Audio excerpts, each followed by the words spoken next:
guys, my name is Megan and today I've got my September TBR for you. Alright, so for September I'm kind of focusing on a lot of the romance books that I have been kind of neglecting. And a couple books that I've been really pushing to the very bottom of my stack for, as late as possible. So let's go ahead and dive into what I'm reading this month. Alright, so the first book that I'm planning to read in September is Circle of the Moon. This is the fourth book in the Blood of the Earth series.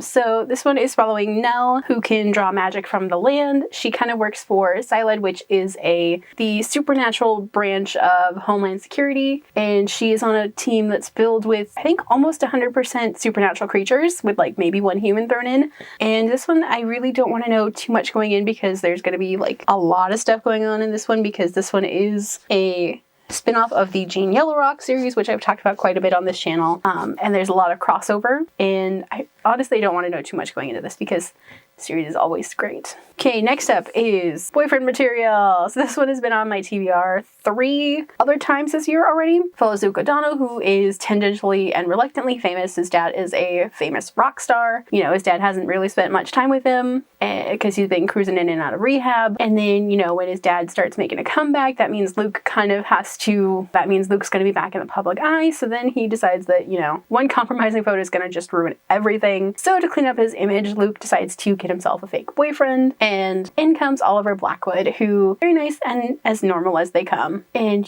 fake dating, set in London, rock star parents, sort of famous people. I'm here for it. Okay, my graphic novel for this month is actually a manga, and that is Our Dining Table. The artwork in this is just super cute and super endearing. So eating around other people is a struggle for salaryman Yutaka, and despite his talent for cooking. And all of that kind of changes when he meets Minoru and Tane, who are two brothers and who are very many years apart in age. I think the older brother has custody of his younger brother, and the two brothers ask Yutaka to teach them how to cook, and it just kind of goes from there, and it just looks super cute and really fluffy, and that's just what I need right now. Okay, so next up is the Mismatch. So this is a copy that I won off of Goodreads. So let's see, this one follows Soraya Nazari, and she's just graduated from university, and she thinks it's kind of time to acquire some life experience that she feels like she's lacking. And Magnus Evans seems like the perfect candidate for that. And Magnus is kind of this quintessential British lad, is what it says on the back.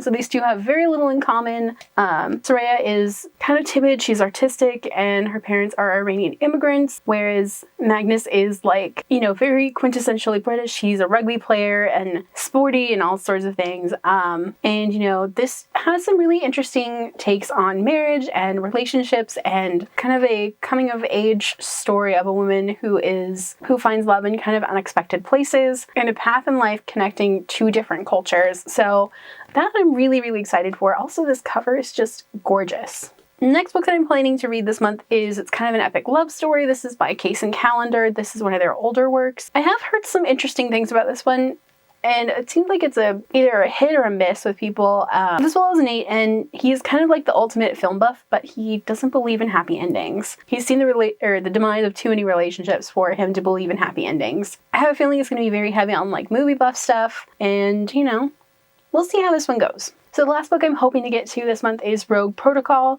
This is the third book in the Murderbot Diaries, and I don't want to know anything going in because I haven't known anything going into the other two books other than that Murderbot is precious and anxious and wants to just watch its TV shows, but it also likes doing things, so that's where I'm at with this one.